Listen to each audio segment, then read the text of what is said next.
You're listening to Sox in the Basement, a production of the Broadcast Basement Limited, where every show is 30 minutes of good and comes from a basement bar on the south side of Chicago.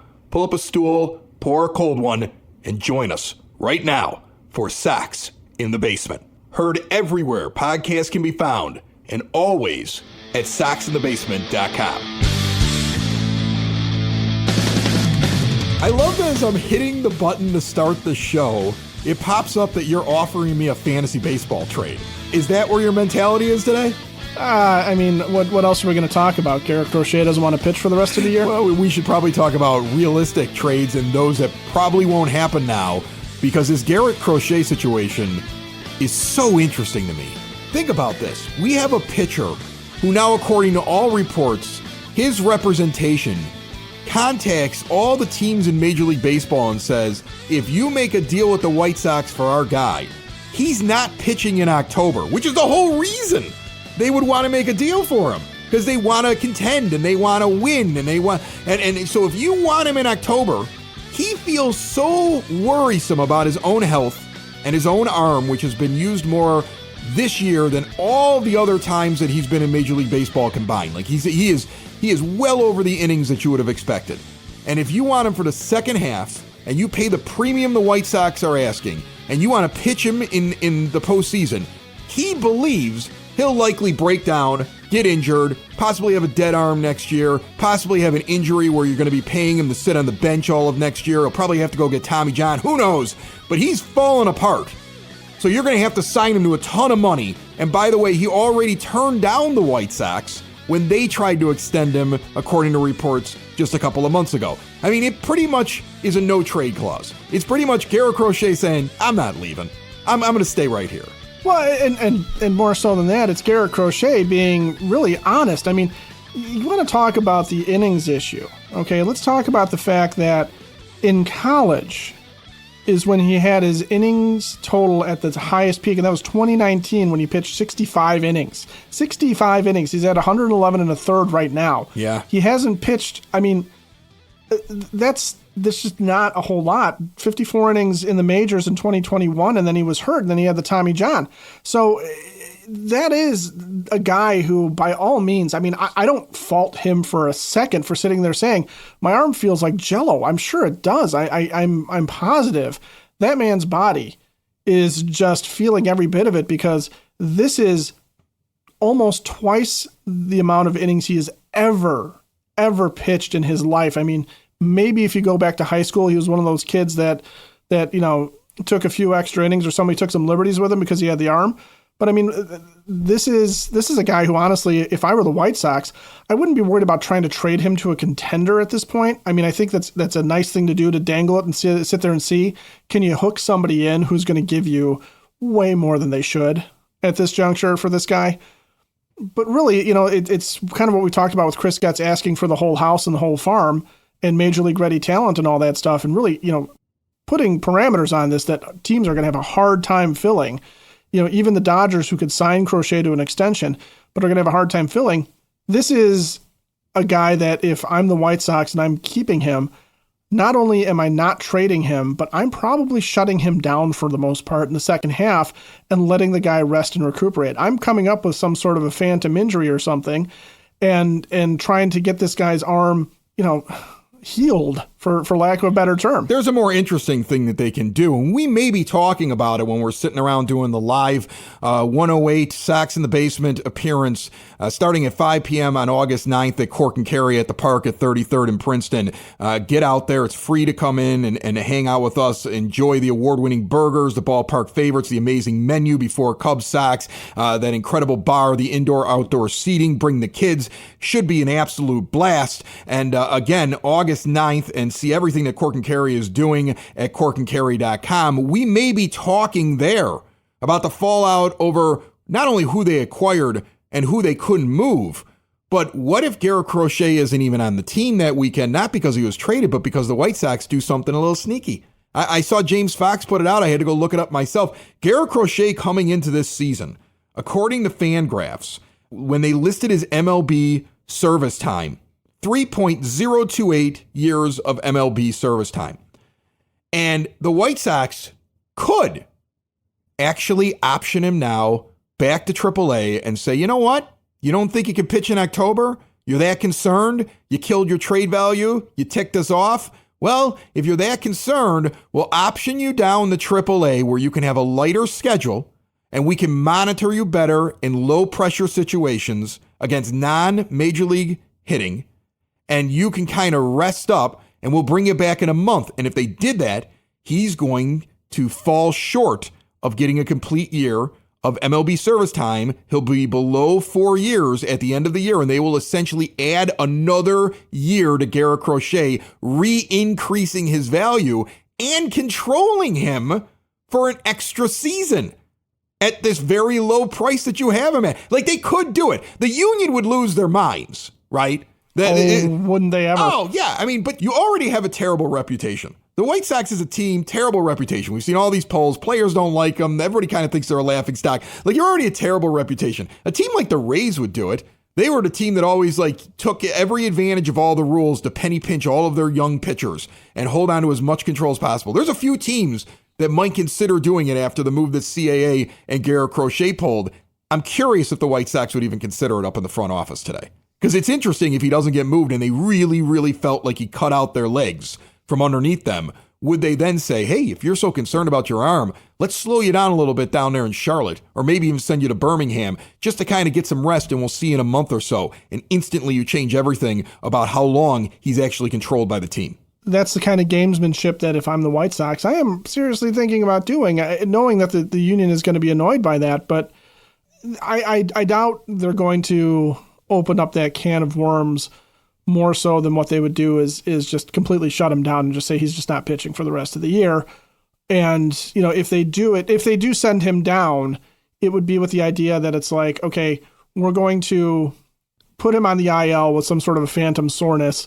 And then when we reactivate him, he's going to come back. He's going to do his rehab work down in AA or yeah, but A-ball. that wouldn't affect his service time. I think the thing that would stop him from doing it is you never re-sign him if you do that to him. You see what I'm saying? Then he hates you. And I would rather than be big boys and sign a quality player to a long-term extension. That's what they should do. This whole idea that he was even on the market or that you were trying to move him with all the control you already have on him was ludicrous to begin with. So I love it. Personally, as a fan, I love it. This is the greatest happy accident in the world. Okay. The fact that he did this is just like when Ken Griffey Jr. screwed up the trade of Griffey Jr. to the White Sox in 2005 that would have taken Aaron Rowan and I believe other pieces away from the White Sox that were instrumental in one of the greatest postseason runs in history and brought us a World Series. I mean, what could have happened? Would something have changed if you make the trade and it was a player that stepped in and changed it? And here we have a player influencing what the front office wants to do. And in the end, what he's doing is good for me as a fan because I want to keep him. And honestly, I wouldn't be surprised if that word got around with Chris Getz's blessing. Oh, so you think it's possible Getz doesn't want to move him? Because we did talk about that, right? We talked about how Nightingale was probably getting his stuff from Tony and Jerry. And when the first thing got rejected, it was like, well, we're going to have to move the kid. And we were like, do you think Getz really believes that? Because you saw other people, right? Remember Stone's on the radio. There were other voices that all of a sudden were out there immediately saying, oh, no, they're going to keep him around. You know, Garrett Crochet is going to be in a White Sox uniform for a long time. And we thought there might be a split in that front office. So is it CAA or is it CAA with Getz in a wink, wink, nod, nod because he's trying to do an end around in the front office? I think Getz knew exactly that was going to happen. And I think Getz knew exactly what was going on. Because I also think Chris Getz, being a former player, he knows enough pitchers. He knows how this works. He's not dumb in that regard. He knew that Garrett Crochet was going to be worthless in the second half of a season. Like I said, I think he dangled him. And I think it goes along with what Bob Nightingale's reporting and what the national media picks up on, that, you know, we have this ace-level guy. We're willing to talk because, again, if someone is willing to give Chris Getz just an absolute pile of talent, major league ready talent in particular, that could remold the team in a lot of ways, Getz will absolutely make that trade if someone steps up to the plate and gives him what he wants. And wouldn't care a lick spittle about whether or not Garrett Crochet finished out the year or got hurt or whatever, but that's the way that trade goes down.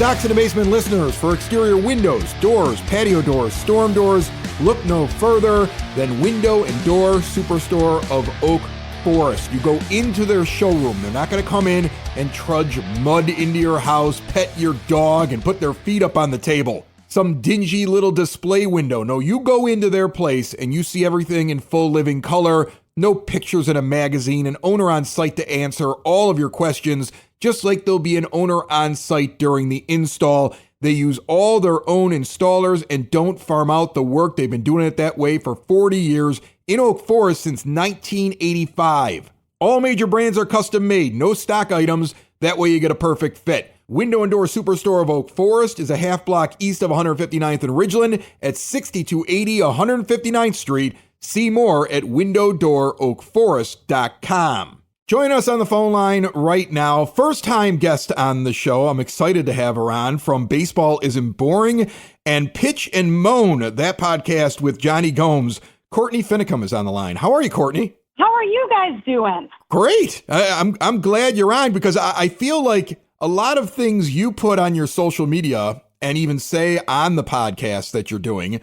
And as a fellow person who has multiple podcasts, we both know the struggle. There's a lot of content we're putting out there to different audiences, but I feel like we're in lockstep on a lot of stuff. And I've been reading your stuff laughing, and I'm like I have to have her on the show. Well, and I appreciate being on it. Of course, you guys do great work. You yourself do great work. I love to partner with baseball minds that, like you said, we're in lockstep, and we're both suffering right now. We're both lifelong Sox fans. And there is nothing positive to put out there about this team. And that's tough when you are constantly having to come out with content. And basically all you have is to either make jokes or just be in misery. So I kind of take this as like my White Sox therapy with you. So I appreciate this. Well, and one of the things that you look forward to are moments like the draft, at least you have something to talk about, and the trade deadline, which is fast approaching. And now we have Garrett Crochet essentially creating his own no trade clause by saying that if they do trade him, he's not pitching in October unless he's got an extension. And teams already know that he turned down the White Sox extension offer if reports earlier in the season are true. So it makes it very difficult to move the guy. And now it seems like Garrett Crochet will probably be on this team at least into the offseason, if not beyond.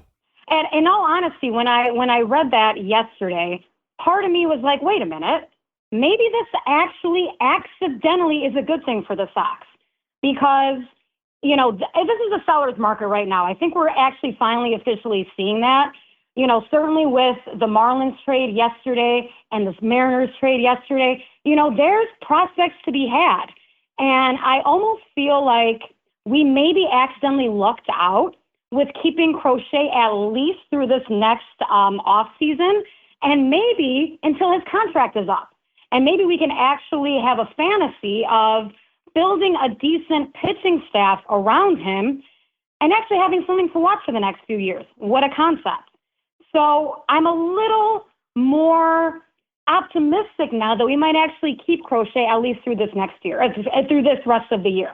It is interesting because I read a report the other day that the White Sox have been disappointed in the offers for Eric Fetty, which is funny to me because Eric Fetty is a pretty good pitcher, and you would think a lot of teams would be interested in him and know that they could probably give a little less than what the Sox are asking for Crochet. And it would be fascinating to all of a sudden see Chris Getz, who did hang in there really late on Dylan Cease and get a really good pitcher in Drew Thorpe. And these other two prospects that are down there both have a high upside, and we may see Iriarte before the season ends and definitely competing in spring training next year to be a part of the pitching staff one way or another. You know, he held out. He seems like he's a poker player. So I keep wondering, will it be underwhelming in terms of we think 10 guys are leaving this team and it might be 3 or 4, and a guy like Fetty could even still be on the roster because they have him for next year. You could trade him in the offseason. You could trade him at the next trade deadline.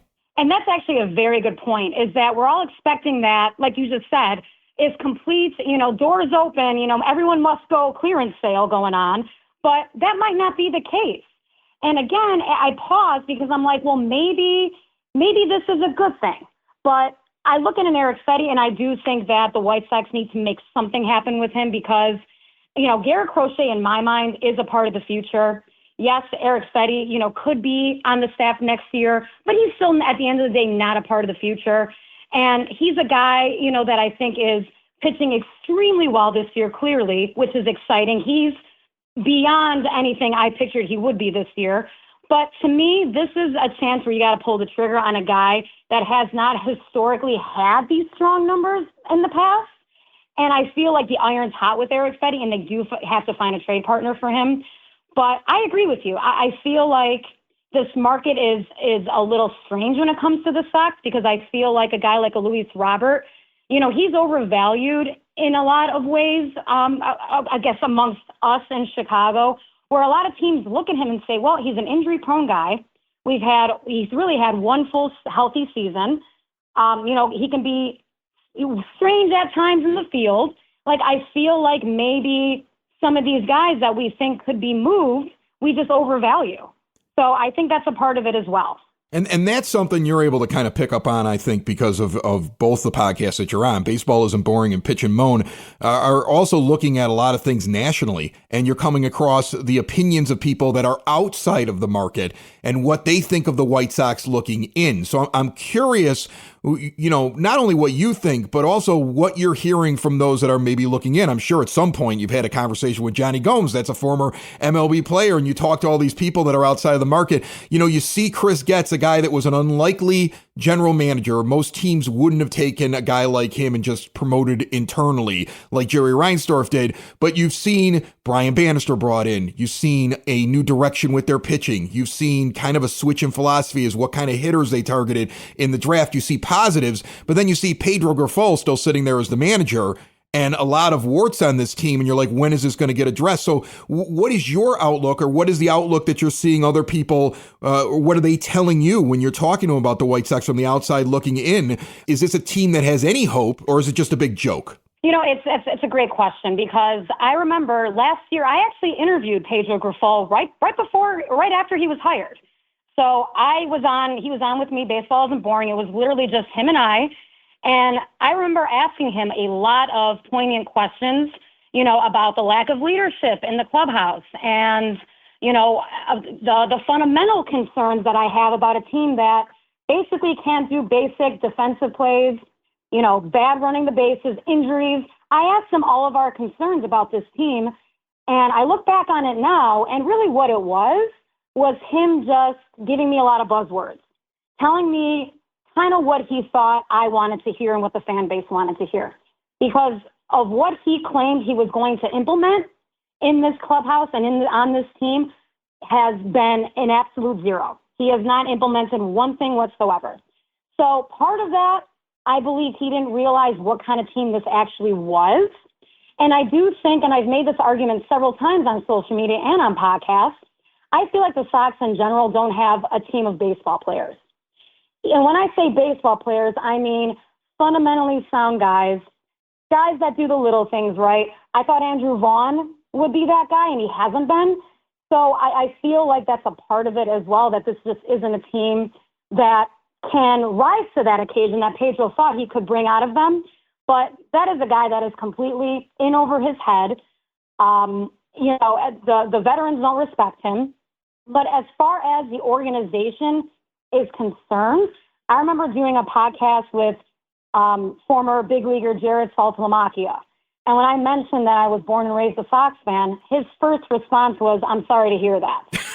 So it's kind of a known thing amongst baseball players that the Sox are known as just sort of a mess, sort of an organizational mess. I mean, from the analytics department that's basically non-existent to, just the clubhouse amenities. It's a team that is ran like a mom and pop organization, and players don't want to come here. And that's a concern. That is a concern when I think about Sox signing potentially marquee free agents, like that ever happens. But if they ever did, that is my concern. They do not have a good reputation organization-wise. They just don't. Yeah, and it takes a while to change reputations. One of the folks that's getting a reputation, and it's been interesting to watch this year, is John Schriffen up in the booth. And I'm going to point to a tweet that you just put out recently. During that Texas series, Luis Robert Jr. hits one over the wall down the third base line for a home run, and he's just in the middle of a story. And I think Robert is rounding second, maybe third by the time he realizes a home run has been hit. And you wrote, best home run call of the year simply because it was non-existent. Give me your feelings about those that are broadcasting White Sox television right now. Oh, I have many feelings on this, believe me. It's, to me, this is just kind of indicative of the organization in general. We go from, to me, one of the most legendary voices in the game in Hawk Harrelson to Jason Benetti, who was very popular with the fan base, to really a guy, John Schifrin, who really doesn't have much baseball experience as far as calling games and natural baseball knowledge is concerned. This is a guy who has admitted on air several times that he doesn't know simple rules. He doesn't know why teams do what they do, like the Orioles sprinkler celebration. He didn't know why they did that. He didn't know why Sox fans booed Javi Baez. Like, this is just basic stuff. And to me, this was a typical Jerry cheap hire, and it has backfired and then some. And to me, as I always look at things in a business standpoint, because at the end of the day, this is a business. And I feel like if you're a broadcaster that you are brand new to the market, brand new to the team, and you are constantly making yourself the story and feuding with media personalities, yelling at fans on Twitter, that to me is just not good business. So, I think John Schifrin needs to take himself out of the equation a little bit more and just go back to trying to actually get good at what he does, because he's not very good at this point. All right, so before I let you go, and I appreciate your time, I am curious, what do you think is going to happen here in the next couple of days with the trade deadline? Is it going to be basically Fetty and a couple of guys that are going, like the Young goes for something? I mean, they're going to move on from Kopech. It's going to be those lower names, or do you think one of the two big boys in Robert Jr. or Crochet actually move? I do think that the Fettys, the Phams, the Young, Kopech has turned it on, luckily, right before the deadline. That's great. But I think if a team like the Dodgers gets involved, then we could see actually Robert and Crochet potentially go, because the Dodgers are a team that would sign that contract for Crochet. So the fact that they're still kind of laying low, the Dodgers, tells me that there could be something still in the works. But definitely 100%, I think they'll pull the trigger on the lower end guys. Now with this whole Crochet, curveball, pardon the pun, thrown in there, I think there's a chance he stays. But if the team gets aggressive like the Dodgers, there could be a trigger pulled here. So it'll be interesting. It'll be a fun few days, that's for sure. Courtney Finnicum from Pitch and Moan and Baseball Isn't Boring. Thanks for coming on Sox in the Basement. You're welcome back anytime. I appreciate it. Thank you.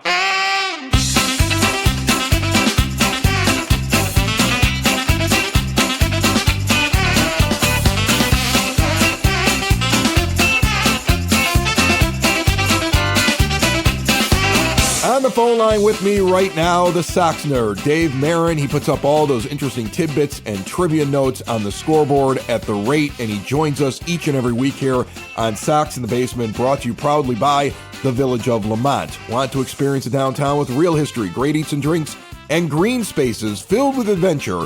Visit the Village of Lamont. Shop, dine, drink, explore, and check out their Taco and Margarita Festival happening next weekend, and see everything they have going on at lamontdowntown.com. Nerd, what do you got for me this week? Chris, sometimes it ain't easy being the Sox nerd. My vow to be Sox positive is really challenging in a year like this, and it's been that way for a while now. A couple of weeks ago, I was bailed out by Michael Kopech's immaculate inning, and last week it was the release of the 2025 schedule. This week, well, let's just empty out the old nugget bag, shall we?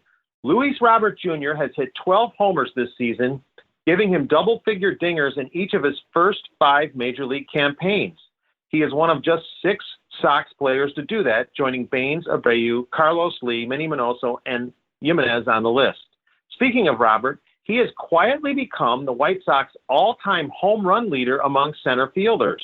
He overtook Jim Landis for the lead when he clubbed his 82nd homer as a Sox center fielder on June 29th off Colorado's Cal Quantrill at Guaranteed Rate Field.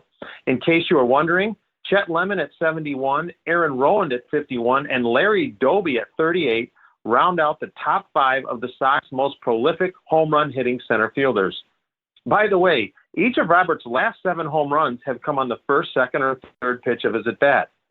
Dylan Cease threw a career-best 114 pitches in no-hitting the Nats for the Padres on Thursday in the nation's capital.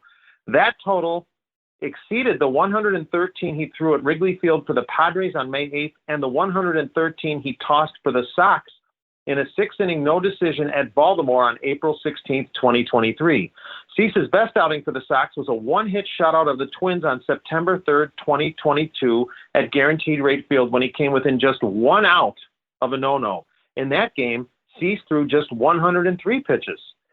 Cease's no-no was not the first time he did not allow a hit in a start. On September 20th, 2020 for the Sox, Dylan was KO'd after 3 hitless innings, but took a loss thanks to 7 walks and a hit batter. On July 20th in Kansas City, Danville's Chucky Robinson became the 202nd catcher to appear in a game for the White Sox. He is the 17th Illinois native to catch for the Sox and the first since Buffalo Grove's Josh Paul in 2003. I see Matt Foster is pitching again, Chris. The right-hander is unscored upon in 4 games at AAA Charlotte on an injury rehab assignment. Foster has not pitched for the Sox since September 1st, 2022. If Foster is going to pitch for the Sox this season, I hope they get him back when interleague play resumes on August 9th against the Cubs. Foster is unscored upon in 20 1/3 innings in interleague play. No pitcher in big league history has that many scoreless innings in interleague play. Before I get to my zinger, a reminder, you can access my blog at soxinthebasement.com, and there is plenty of Sox Nerd material on Twitter and on the scoreboard at Guaranteed Rate Field. My zinger? Well, this is more of a tribute than a zinger. Thursday would have been my dad's 94th birthday. James F. Marin instilled in me a love of baseball that started when he took me to my first baseball game, a 13-9 White Sox victory over Boston at Comiskey Park on August 29th, 1970. I was 5. I am a child of the 1970s and early 1980s, so I saw a lot of bad Chicago baseball growing up. My dad, a thoughtful and reasonable man, could see that bad ball was getting to me. He would often console me by telling me that losing builds character. After this year, no one will ever question the character of Sox fans again. That's it, Chris. More than you probably wanted to know about Luis Robert Jr., Dylan Cease, Chucky Robinson, and especially character building.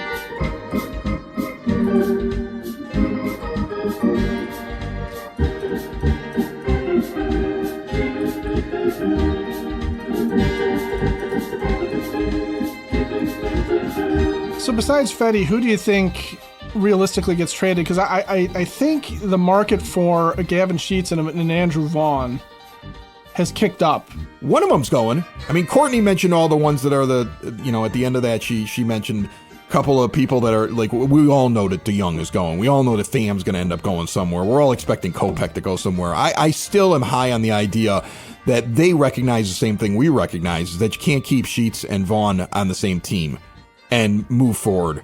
You need to start breaking up some of this, and you need to start going in another direction. You can only have so many replacement level lumbering guys that can either stand at first base or play poor outfield. If you really want to make a change to this team, and if you remember Chris Getz's comments at the beginning of his tenure, he wanted more defense. It is not working out the way that it should work out, and a lot of that I still think is on the manager and what's being built there. And some of it's because guys didn't work out, and some of it's just because the guys they wanted probably weren't available. And he's learned some lessons here in that trying to get defense. I don't think, though, he's giving up on the idea that he wants guys that can play the field, and he wants guys that are baseball players that are not out of position. And so I do think one of them's going. And if somebody's interested in them, I don't think it matters which one he trades. Yeah, and I think there's really, you could market both, and here's why. There's 2 teams that I'm looking at that really need first baseman, and they both ignored Ty France. And one of them is the Mariners, who got rid of Ty France. And are in town. And they're going to rely on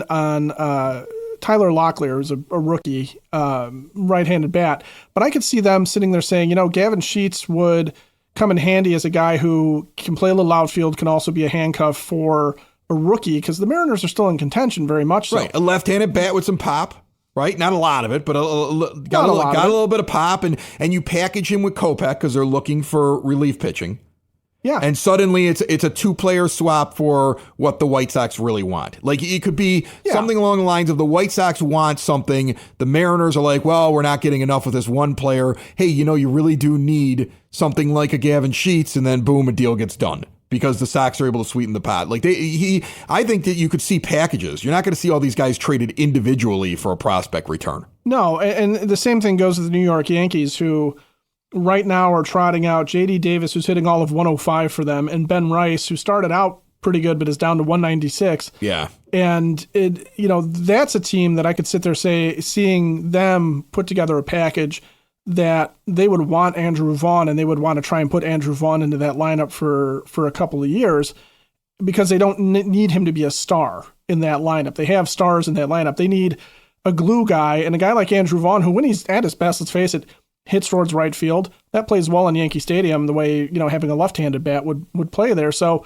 those are two teams that I would kind of watch for, and two guys that I would kind of watch for, in addition to Fetty, in addition to any of the bullpen pieces that you feel, up to moving. And I also wouldn't necessarily, in that some teams are trying to move other pieces and some teams are selling. I could see Chris Getz pulling what Kenny Williams did with getting Freddie Garcia in 2004, when they were sort of fringy contenders, but they really weren't going to go anywhere with it. But you set himself up for next year. If there's a contender not willing to pay a price for a guy that you think could help you in the future, that's something I think Chris Getz could do as well. I mean, there's always a possibility. You're already seeing it. You're seeing a few moves already with major league players being exchanged by teams. The Phillies and the Orioles just did that. So it's not going to be all prospects. I get that. And you know what? You hit the nail on the head with Andrew Vaughn. You right there. Well, every time I yell about him, Ed, what do I say? He is not a centerpiece of the top half of your order. He's the kind of guy that hits in the bottom half of your order when you don't need all that pop and you don't need your first baseman to be one of your big hitters because you have it someplace else. The Yankees, right there. That is a really interesting call there, my friend. And you know what? It won't be, you trade Andrew, unless it's a package, unless multiple guys are moving, and he's part of it. It won't be one of the big names with the Yankees, but they can find something there for sure. Sox in the basement. Sox in the basement. Sox in the basement. Sox in the Basement. Heard everywhere podcasts can be found, and always on soxinthebasement.com.